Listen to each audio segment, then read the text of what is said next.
سيدي يا رسول الله وعلى آلك وصحابك يا سيدي يا حبيب الله الصلاة والسلام عليك يا رحمة للعالمين وعلى آلك وصحابك يا شفيع المذنبين نحمده ونصلي ونسلم على سيدنا ومولانا محمد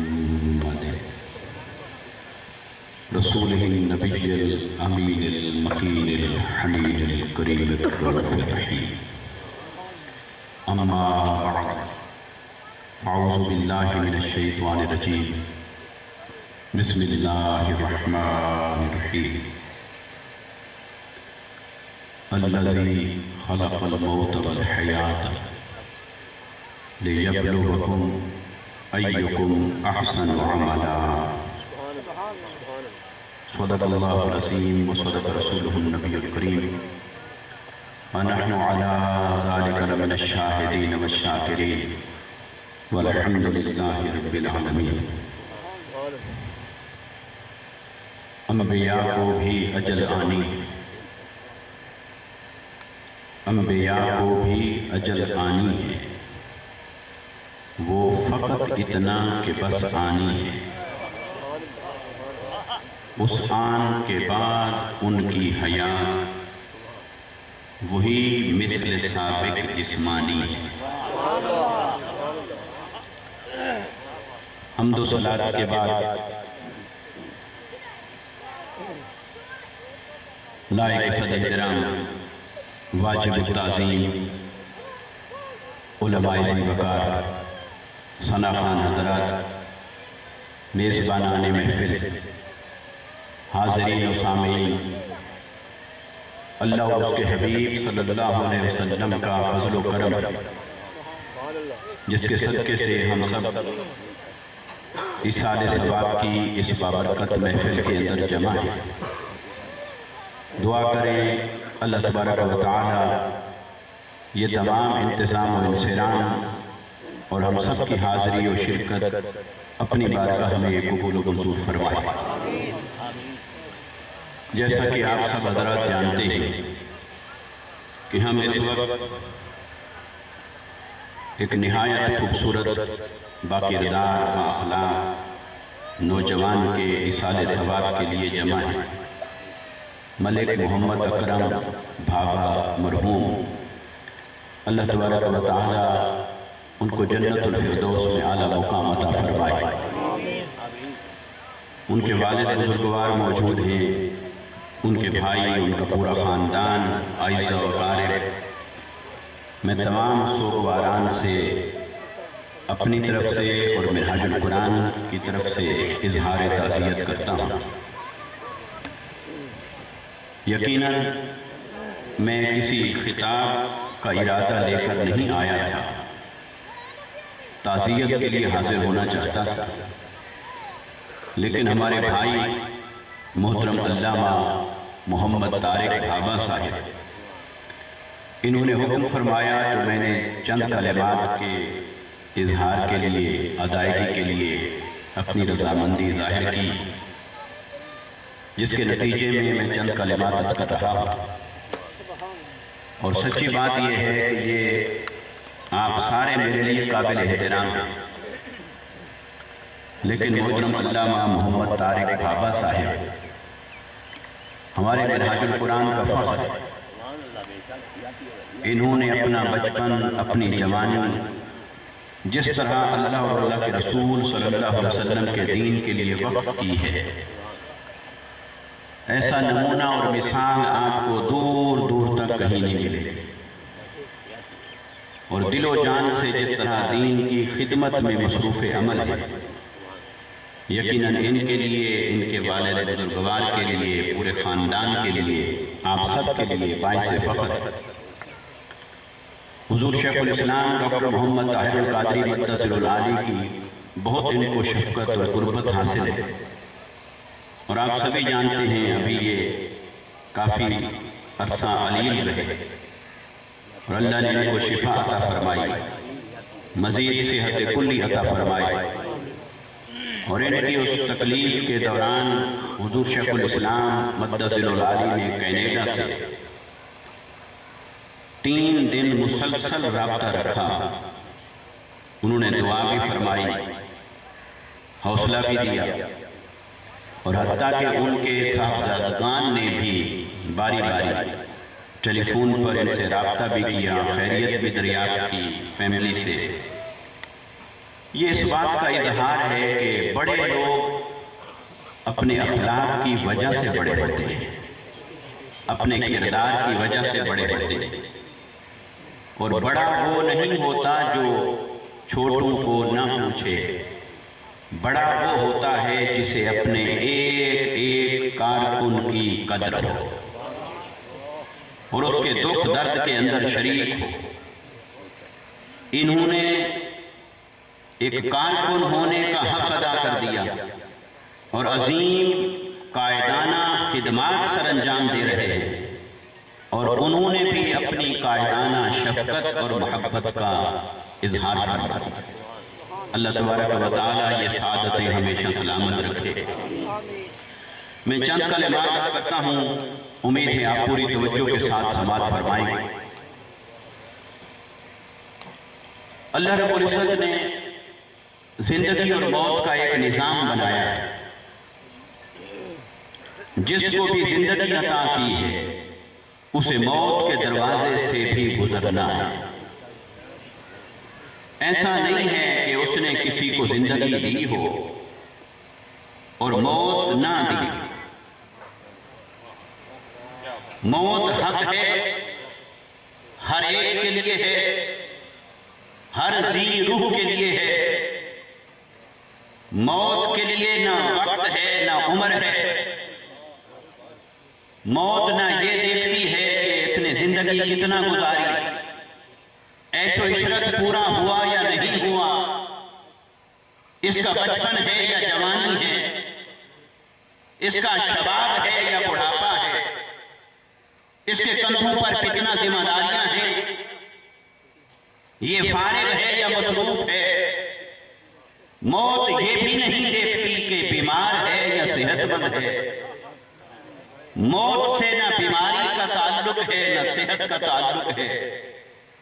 وہ امر ربی ہے، وہ آ کر رہتا ہے، اس کا وقت مقرر ہے. ہر حال میں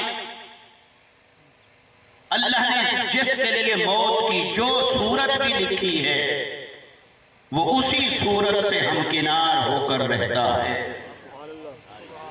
اللہ نے جو وقت لکھا ہے اسی وقت پر موت آ کر رہتی ہے. لیکن اللہ رب العزت نے موت کو بھی ہمارے لیے ایک آزمائش بنایا ہے، زندگی کو بھی ہمارے لیے ایک آزمائش بنایا ہے. اللہ رب العزت نے قرآن مجید میں ارشاد فرمایا، الذی خلق الموت والحیات، وہ بابرکت ذات جس نے موت اور زندگی کو پیدا فرمایا. لیبلوکم،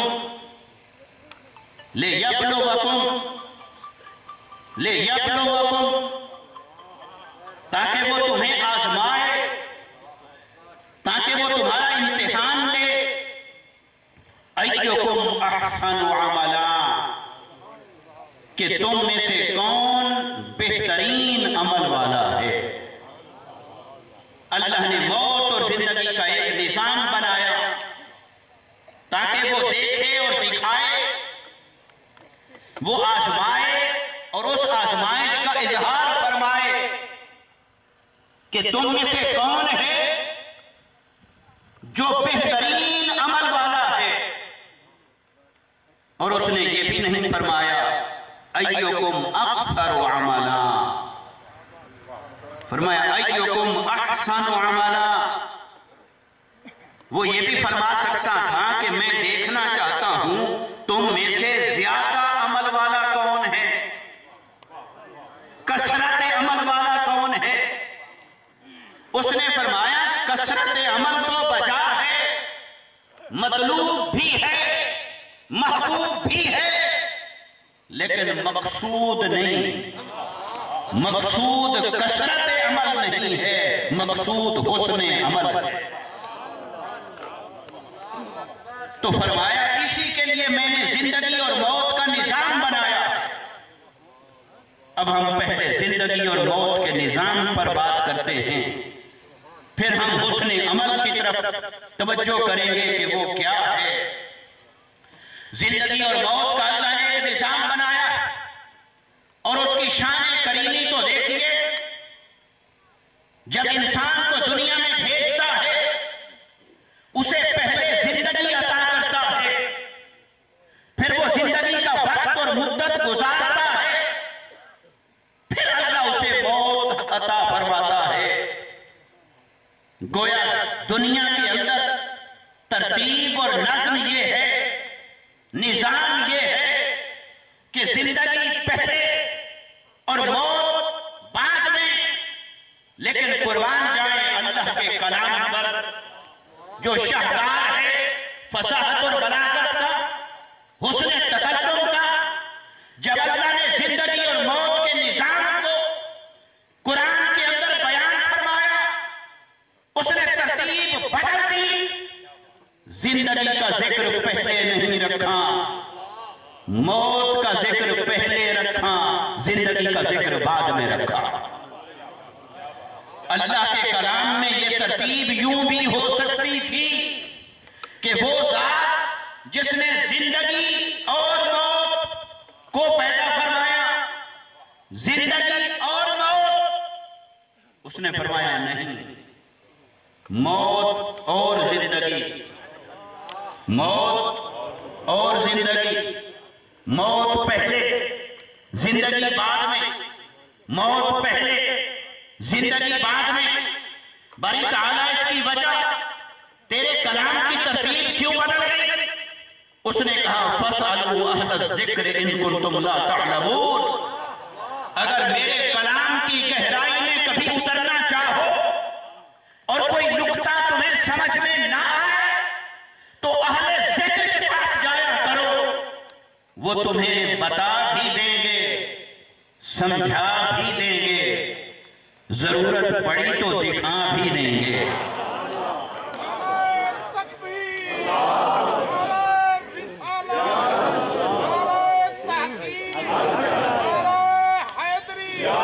باری تعالیٰ موت پہلے اور زندگی بعد میں، یہ بات سمجھ میں نہیں آ رہی۔ جب علم الکلام کے متکلمین سے پوچھا، انہوں نے کہا اس کی وجہ یہ ہے کہ موت ہے عدم اور حیات ہے وجود، اور ترتیب یہی ہے کہ عدم پہلے اور وجود بعد میں۔ کیف تکفرون باللہ وکنتم امواتا فاحیاکم ثم یمیتکم ثم یحییکم ثم الیہ ترجعون۔ اس نے کہا کہ تم نہ تھے تو تمہاری حقیقت تو موت ہوئی، تم نہیں تھے پھر میں نے پیدا فرمایا۔ وہ جو نہیں تھے گویا وہ موت ہے، جو ہو گئے گویا وہ حیات ہے۔ تو اگر اس کے اعتبار سے سوچو تو عدم پہلے وجود بعد میں، لہذا موت عنوان ہے عدم کا، حیات عنوان ہے وجود کا۔ تو قرآن نے موت کا ذکر پہلے رکھا، زندگی کا ذکر بعد میں رکھا، مگر صوفیاء نے کہا تھوڑا ہمارے آستانے پر بھی چکر لگا لو، کچھ ہم بھی تمہیں راز سے آشنا کر دیں۔ موت کا ذکر پہلے کیوں رکھا، حیات کا ذکر بعد میں کیوں رکھا؟ انہوں نے کہا کہ اللہ کو معلوم تھا، وہ اپنے اصلی علم سے جانتا تھا کہ اس انسان کو جب میں زندگی عطا کروں گا، یہ زندگی کے ساتھ جب دنیا میں جیے گا، زندگی کی ضروریات ہوں گی، زندگی کے لوازمات ہوں گے، زندگی کے متعلقات ہوں گے، زندگی کی آسائشات ہوں گی، زندگی کی سہولیات ہوں گی، زندگی کی رونقیں ہوں گی، زندگی کا حسن ہوگا،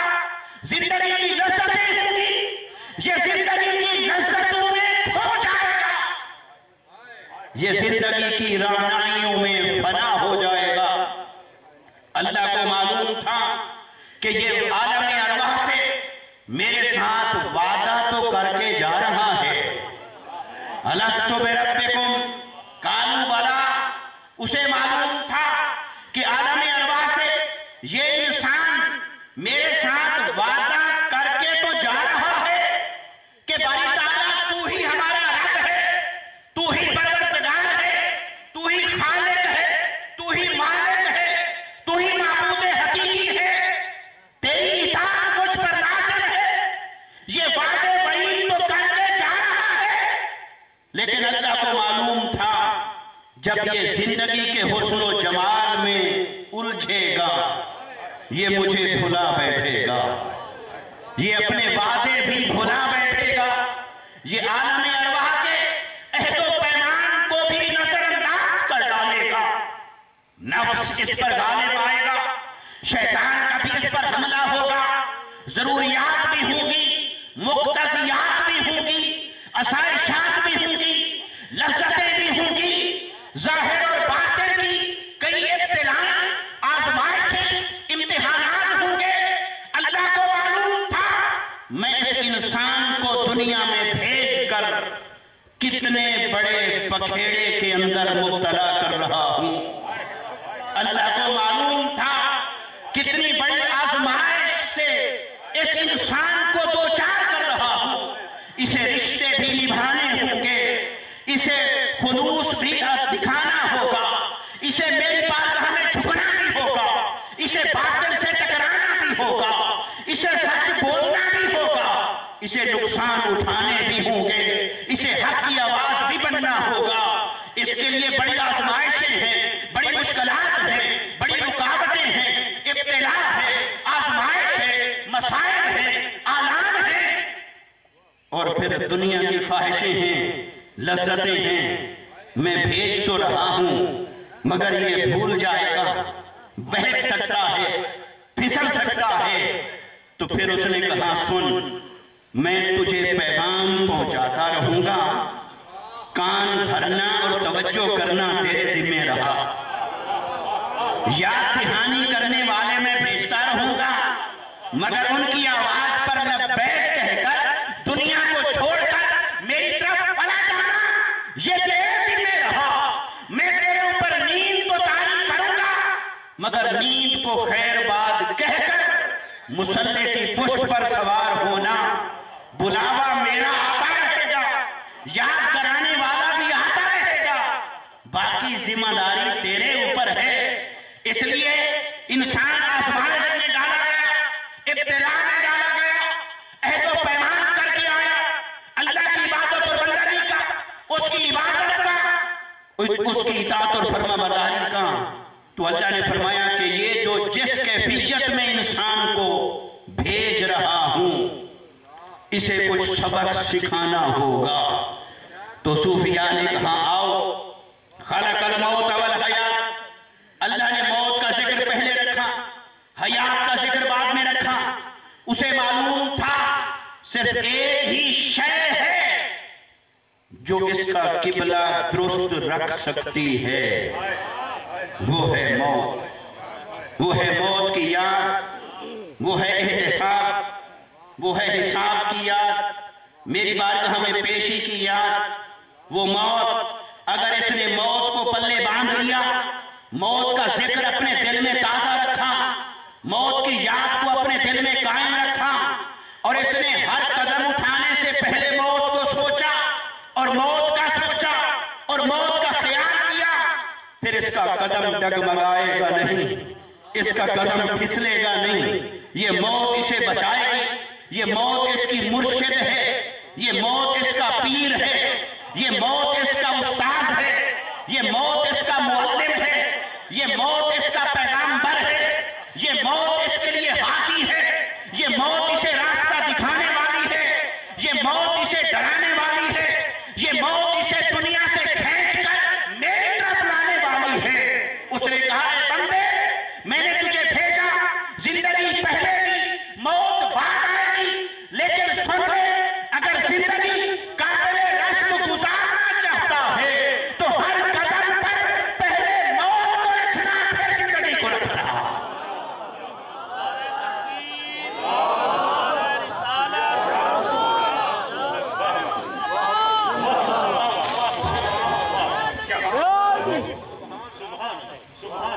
اگر زندگی قابل رشک گزارنا چاہتا ہے، اگر موت کے وقت اللہ کی بارگاہ میں سرخرو ہونا چاہتا ہے تو زندگی کو نہ سوچ، موت کو سوچ۔ ایمان سے بتائیے، ہم صبح اٹھتے ہیں، ہم زندگی کا سوچتے ہیں یا موت کا سوچتے ہیں؟ اگر ہر لفظ ادا کرنے سے پہلے سوچو موت کے وقت اس کا انجام کیا ہوگا، ہر قدم اٹھانے سے پہلے سوچو موت کے وقت اس کا انجام کیا ہوگا، ہر عمل سے پہلے سوچو موت کے وقت اس کا انجام کیا ہوگا، کمائی سے پہلے سوچو موت کے وقت اس کا انجام کیا ہوگا، خرچ کرنے سے پہلے سوچو موت کے وقت اس کا انجام کیا ہوگا، کسی سے دشمنی اور لڑائی کی پہلے سوچو موت کے وقت اس کا انجام کیا ہوگا۔ ارے اگر انسان اپنے ہر عمل سے پہلے اس کا انجام سوچتا رہے، موت کے وقت سلا کیا ہوگا، انجام کیا ہوگا، اللہ کی عزت کی قسم دنیا کی کوئی رونق اسے پہلا پھسلا نہیں سکتی، زندگی کی لذتیں اسے گمراہ نہیں کر سکتی۔ جس نے موت کو یاد رکھا، موت اسے نکیل ڈال کے رکھتی ہے، صراط مستقیم پر چلا کے رکھتی ہے۔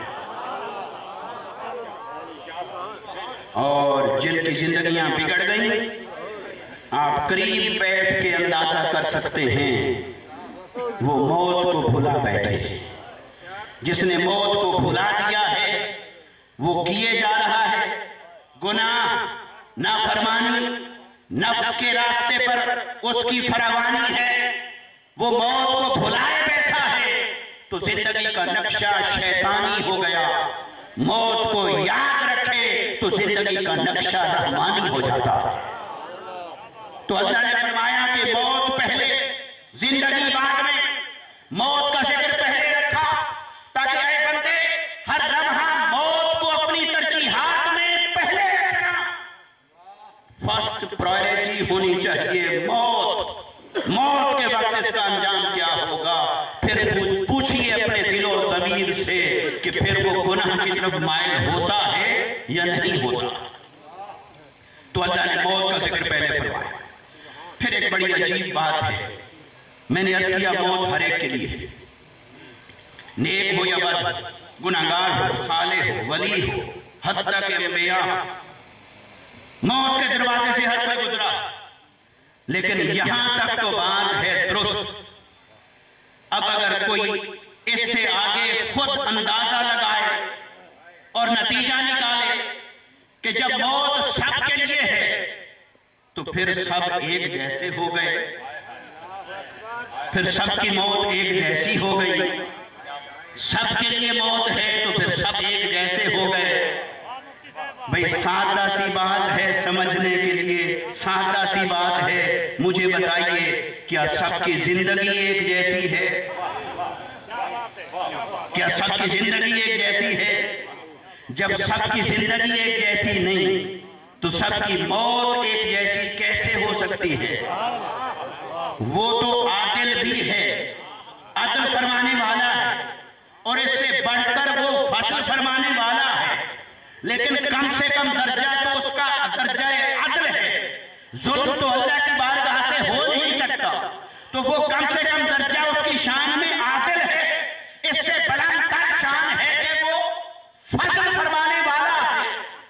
تو عدل کا تقاضا کیا ہے؟ زندگیاں سب کی مختلف ہوں تو موت سب کی ایک جیسی بنا دے۔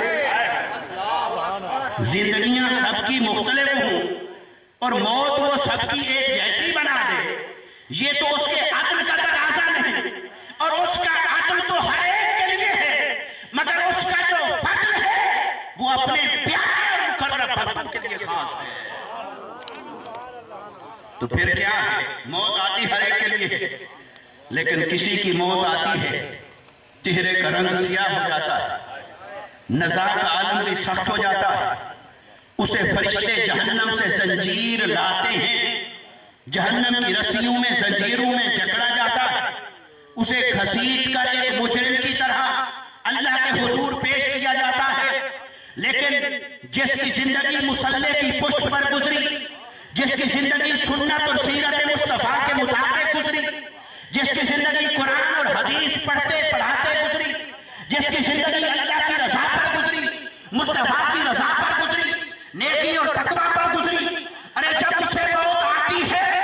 وہ موت بھی اس سے پہلے پوچھتی ہے کہ بتا تیرا ارادہ کیا ہے۔ حضور داتا گنج بخش علی حجویری رضی اللہ تعالیٰ عنہ نے کشف المحجوب میں لکھی ایک بات، فرمایا کہ اللہ تعالیٰ کی شان یہ نہیں کہ وہ کسی معاملے میں تذبذب فرمائے، یہ کروں یا یہ کروں۔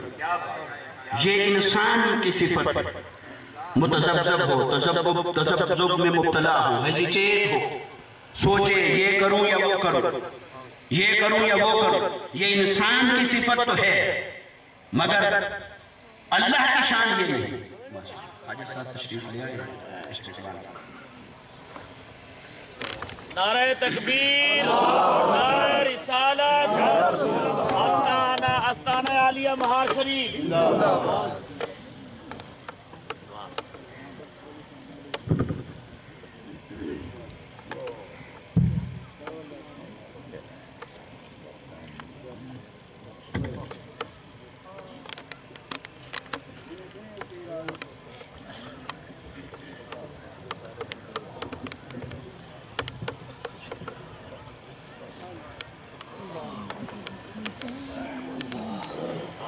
جی تشریف رکھیں، قبلہ حضور خواجہ صاحب تشریف لائے، ہم دیدہ و دل فرش راہ کرتے ہیں، آپ کو خوش آمدید کہتے ہیں، آپ جلوہ گر ہوئے۔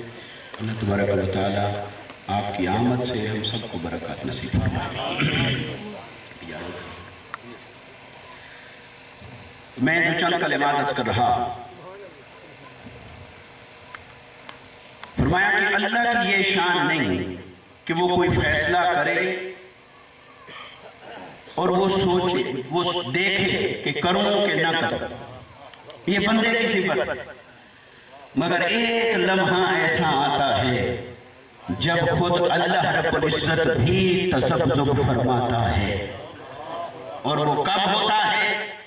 جب وہ موت کا پیغام اپنے کسی پیارے کے پاس بھیجتا ہے اور آگے اس کا دل نہ چاہے کہ میں ابھی موت کو قبول کر لوں۔ وہ مقام ہوتا ہے کہ جب خود اللہ رب العزت کی قضا سوچتی ہے کہ اب اس امر کو پورا کریں یا بندے کی رضا کو پورا کریں۔ مگر پھر کیا ہوتا ہے؟ پھر اللہ تعالیٰ ملائکہ کو حکم دیتا ہے ایسا کرو، وہ امر تو پورا کرنا ہے لازم، اس میں نہ تقدیم ہے نہ تاخیر ہے، وقت پر اسے پورا کرنا ہے، بس کسی طرح میرے بندے کو راضی کرو۔ تو راضی کرنے کا سلیقہ کیا جاتا ہے، وہ کیا؟ جنت میں اسے اس کی نعمتیں دکھائی جاتی ہیں۔ یہ تیرا محل ہے، یہ تیری منزل ہے، یہ اللہ کے انعام و اکرام ہے، یہ اللہ کی بارگاہ میں تیری شان ہے۔ وہ سب کچھ جب اسے دکھایا جاتا ہے تو جو اپنے مقام کے مطابق جہاں راضی ہوتا ہے وہاں راضی ہوتا ہے تو روح پرواز کرتی ہے۔ اللہ تدبیر فرماتا ہے، اپنے بندے کو راضی فرماتا ہے۔ تو مگر یہ کہ موت ہر ایک کے لیے، تو جب زندگی ایک جیسی نہیں تو موت ایک جیسی کیسے ہو؟ جب کسی نافرمان کی، فاسق اور فاجر کی یا کسی کافر اور مشرک کی موت آتی ہے، فرشتے اسے مجرم کی طرح زنجیروں میں جکڑ کر اللہ کے حضور حساب کے لیے پیش کرتے ہیں۔ لیکن جب کوئی اللہ کا نیک، مقرب، متقی، پرہیزگار، صالح، صاحب عمل، صاحب تقوی روانہ ہوتا ہے سفر آخرت کو، فرشتے تب بھی آتے ہیں لیکن زنجیریں نہیں لاتے، وہ پھول لاتے ہیں، وہ نورانی ہار لاتے ہیں، وہ لشکر بنتا ہے اور اللہ کے اس بندے کا استقبال کر کے اسے اللہ کے حضور پیش کیا جاتا ہے۔ تو دوستوں میں عرض کر رہا تھا، جب ہر ایک کی زندگی ایک جیسی نہیں تو ہر ایک کی موت ایک جیسی کیسے ہو سکتی ہے؟ تو زندگی بھی مختلف ہے، موت کی کیفیت بھی مختلف ہے، موت کے بعد ہر ایک کا مقام بھی مختلف ہے، موت کے بعد ہر ایک کا مقام بھی مختلف ہے۔ مگر یہ زندگی اور موت ہے کیا؟ لیبلوکم، یہ ایک آزمائش، یہ ایک ابتلا، یہ ایک امتحان، اور بتائیے جسے امتحان کہا جائے وہ مشکل ہوگا یا آسان ہوگا؟ بتائیے، اگر اسے امتحان ہی کہا جائے تو اس کے اندر معنی ہی پنہا ہے کہ مشکل ہوگی۔ جب اسے ابتلا کہا جائے گا تو معلوم ہو گیا کہ مشکل ہے، اس میں دکھ ہے، آزمائشیں ہیں، پریشانیاں ہیں، مسائل ہیں، آلام ہیں، محرومیاں ہیں، گردنیں کٹیں گی، مال لٹیں گے، اولادیں قربان ہوں گی، چھوٹے بڑے بھی جائیں گے، تکلیفیں ہوں گی، آزمائشیں ہوں گی، بیماریاں ہوں گی، ذہنی تکلیف، جسمانی تکلیف، روحانی تکلیف، ہمہ قسمی تکلیفیں یہ ہوں گی تو وہ بنتا ہے امتحان، وہ بنتی ہے ابتلا، وہ بنتی ہے آزمائش۔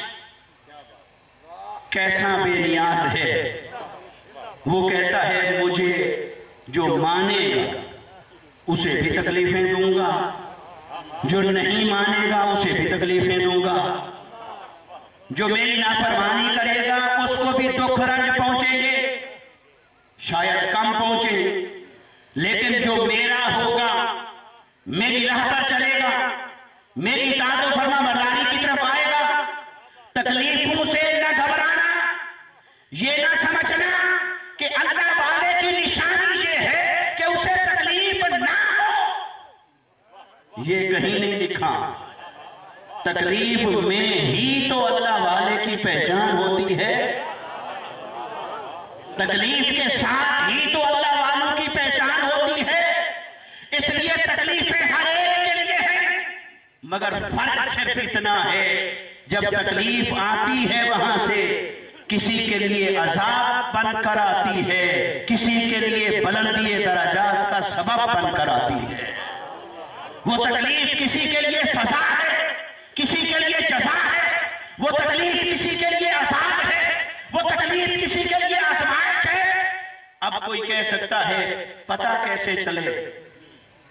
پتہ ایسے چلے، تکلیف سے پہلے جتنا اس کی راہ پر چلتا تھا، تکلیف آئی اور چھوڑ دیا تو سمجھو سزا ہے، سمجھو تکلیف آتی ہے، پھر بندہ سوچتا ہے اتنا نیکیاں کر کے بھی تکلیف، بیماریاں، لو جی پھر یہ پڑا ہے معذرت، پھر چھوڑ دی نیکی، عبادت بندگی، مال خرچ کرتا تھا، نقصان آ گیا، اچھا اگر نقصان آنا ہے خرچ کرنے کے بعد بھی تو پھر آج کے بعد خرچ کرنا ہی بند، یہ تھی سزا۔ اور اگر تکلیف آئی اور قریب ہو گئے، تکلیف آئی اور جھک گئے، تکلیف آئی اور اس کی آنسوں برس پڑے، تکلیف آئی اس کا دل بگڑ گیا، تکلیفیں آتی رہی، وہ تکلیفیں سہتا رہا، بیماریاں آتی رہی، بیماریوں کو گلے لگاتا رہا، امتحان آتے رہے، سرخرو ہوتا رہا، اور ہر آزمائش سے گزر کر، ہر تکلیف سے گزر کر، ہر دکھ سے گزر کر، ہر پریشانی سے گزر کر اس کے فضل کی طرف مسکرا کے دیکھتا تھا۔ اب بتا، اب تو راضی ہے؟ پس اگر یہ رویہ تھا تو سمجھ لو یہ تکلیف بھی اس کا انعام ہے۔ لِيَبْلُوَكُمْ أَيُّكُمْ أَحْسَنُ عَمَلًا، زندگی اور موت کا اس نے نشان بنایا، ابتلا اور آزمائش بنائی، ابتلا میں تکلیف ہے، دکھ اور پریشانیاں ہیں، ان دکھوں اور پریشانیوں کو اس کی رضا کے لیے سہتے رہنا یہ بندگی ہے، وفاداری ہے، اور دکھ اور تکلیف میں شکوہ کرنا یہ اپنوں کا شیوا نہیں، یہ پرائیوں کا شیوا ہوتا ہے۔ دکھ اور تکلیف کے اندر شکوہ کرنا، شکایت کرنا یہ اللہ کے راستے پر چلنے والوں کا طریقہ نہیں ہوتا۔ جب انہیں تکلیف آئے، کوئی پوچھے سناؤ کیا حال ہے، وہ یہ نہیں کہتا مر گیا، کھپ گیا، برا حال ہے، وہ کہتا ہے الحمدللہ، الحمدللہ، الحمدللہ۔ تو فرمایا لِيَبْلُوَكُمْ أَيُّكُمْ أَحْسَنُ عَمَلًا۔ اب تھوڑی سی ایک بات، پھر دوسری ایک اور بات، دو باتیں ابھی اور ہیں، لیکن آپ کو پتہ نہیں چلے گا ابھی کتنی باتیں گزر رہی ہیں انشاءاللہ۔ الذی خلق الموت والحیات، اس نے موت اور زندگی کو پیدا فرمایا، موت اور زندگی، پھر اگلا لفظ کیا؟ پیدا فرمایا۔ کیا؟ بولیے کیا؟ خلق، پیدا فرمایا، تو پتہ چلا موت بھی مخلوق ہے، حیات بھی مخلوق ہے، میں اور آپ بھی مخلوق ہیں، تمام انسان اور ملائکہ بھی مخلوق ہیں، جنات بھی مخلوق ہیں، حجر و شجر بھی مخلوق ہے، کوئی مٹی سے پیدا ہوا یا آگ سے یا نور سے، ہر کوئی مخلوق ہے، سوائے اس کے عالمین کا وجود جو کچھ بھی ہے وہ سب مخلوق ہے۔ موت بھی مخلوق ہے اور حیات بھی، اور اس مخلوق کی کوئی ترتیب تو ہوگی کہ کون پہلے اور کون بعد میں۔ جب سب مخلوق ہے تو کوئی ترتیب تو ہوگی کہ پہلے کون ہے اور بعد میں کون ہے۔ تو آپ مجھ سے پوچھیں، میں آپ سے پوچھوں، تو کیوں نہ وہ جواب دوں جو صحابی نے پوچھا اور مصطفیٰ نے جواب دیا۔ یا رسول اللہ صلی اللہ علیہ وسلم، اخبرنی عن افضل شیء خلق اللہ تبارک و تعالی قبل الاشیاء کلھا، ہر شے سے پہلے، ہر شے سے پہلے اللہ نے کس کو پیدا فرمایا؟ میرے آقا نے جواب دیا، یا جابر اول ما خلق اللہ نوری، وفی روایت ان اللہ تبارک و تعالی قد خلق قبل الاشیاء کلھا نورا نبیہ من نورہ، اور کما قال نبی صلی اللہ علیہ وسلم، اللہ نے ہر شے سے پہلے نور مصطفیٰ کو پیدا فرمایا۔ اب اگر کسی کو حوالہ چاہیے وہ تو خطاب کے بعد بھی میں 2 گھنٹے یہاں مزید بیٹھوں گا، علامہ صاحب کی صحت اور عافیت بھی پوچھنی ہے، تعزیت کے لیے بھی بیٹھنا ہے، تو گفتگو کو میں مختصر رکھتا ہوں، ٹریک کے اوپر جا رہے ہیں۔ ہر شے سے پہلے نور مصطفیٰ، اور اس قرآن کی آیت میں کیا ہے؟ موت بھی مخلوق ہے، حیات بھی، اور مصطفیٰ ہے کل مخلوق سے پہلے نور مصطفیٰ۔ ہم آقا علیہ السلام کے جسم اطہر کی بات نہیں کر رہے، بشریت مبارکہ، آپ کا جسم اطہر، اس کی تو ولادت ہوئی، تخلیق نہیں، اور ولادت ہوئی تو 12 ربیع الاول پیر کا دن، لیکن جب ہوئی تخلیق، دن کیا تھا، مہینہ کیا تھا، سال کیا تھا؟ تخلیق ہوئی وجود بشری کی نہیں، حقیقت محمدیہ کی، تخلیق ہوئی نور مصطفیٰ کی۔ تو اللہ نے فرمایا کہ موت بھی مخلوق ہے، حیات بھی مخلوق ہے، اور نور مصطفیٰ، وجود مصطفیٰ، وہ ہے موت سے بھی پہلے، حیات سے بھی پہلے۔ ارے جو حیات سے پہلے وجود رکھتا ہو، جو حیات سے پہلے باحیات ہو، جو حیات سے پہلے صاحب وجود ہو، کیا موت نے ان کا وجود مٹا دیا؟ جو حیات سے پہلے وجود رکھتا ہو تو حیات سے وجود لیا نہیں، تو موت کو وجود لوٹایا کیسے جائے؟ جو حیات سے لیا ہو وہ تو موت کو لوٹا دیا جائے، جو حیات سے آیا ہو وہ تو موت کو واپس کر دیا جائے، لیکن جو حیات سے پہلے موجود ہو تو وہ موت کے بعد بھی موجود ہوگا۔ تو حیات سے پہلے ہے وجود مصطفیٰ، تو موت کے بعد بھی ہے وجود مصطفیٰ۔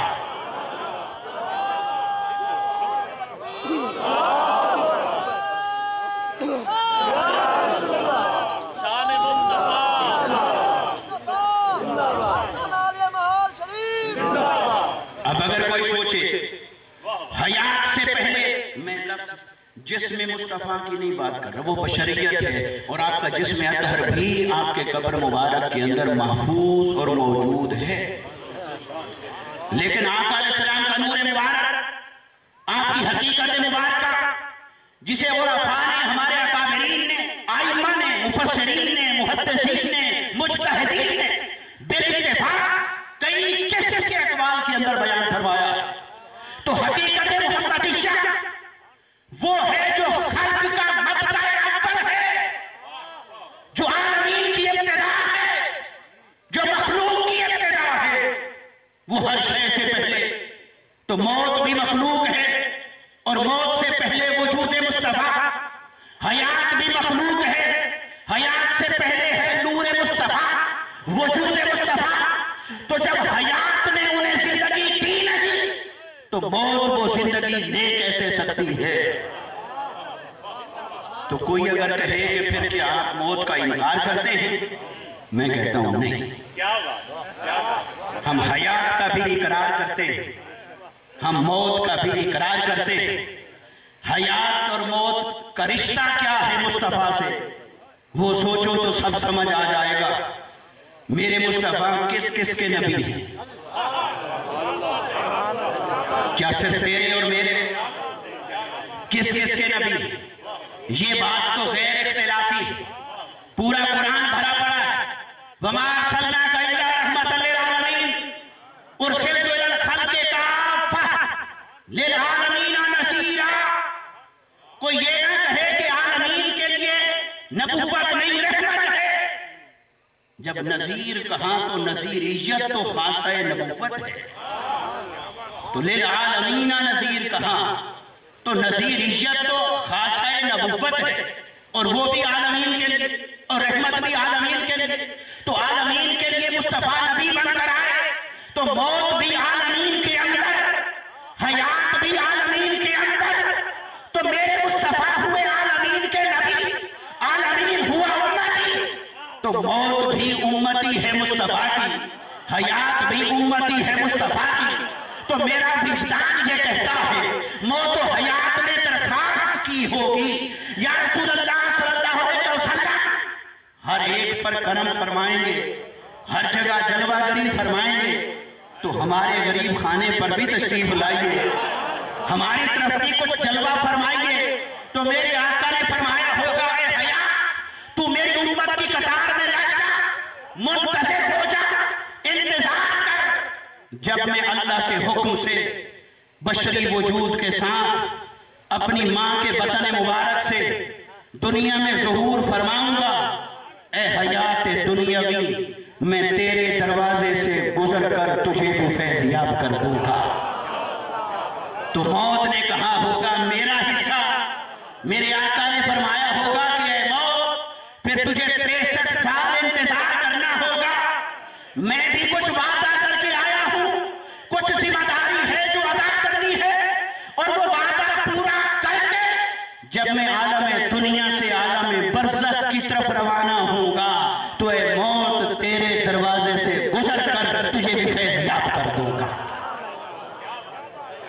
حیات دنیاوی سے بھی متصف ہوئی حقیقت محمدیہ، اور موت دنیاوی سے بھی متصف ہوا وجود مصطفیٰ۔ مگر اس حیات سے پہلے بھی مصطفیٰ تھے، اس موت کے بعد بھی مصطفیٰ ہیں۔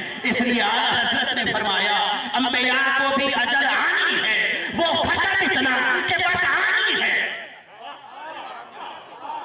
اور اس آنی کے بھی دو مطلب ہو سکتے ہیں، ایک صرف آنی ہے، آ کر رہنی نہیں، آنی ہے، آ کر رہ نہیں جائے، بس آنی ہے۔ اور دوسرا یہ کہ اس کو آن سے پڑھیں، آن واحد، لمحہ، آن کا معنی ہے لمحہ۔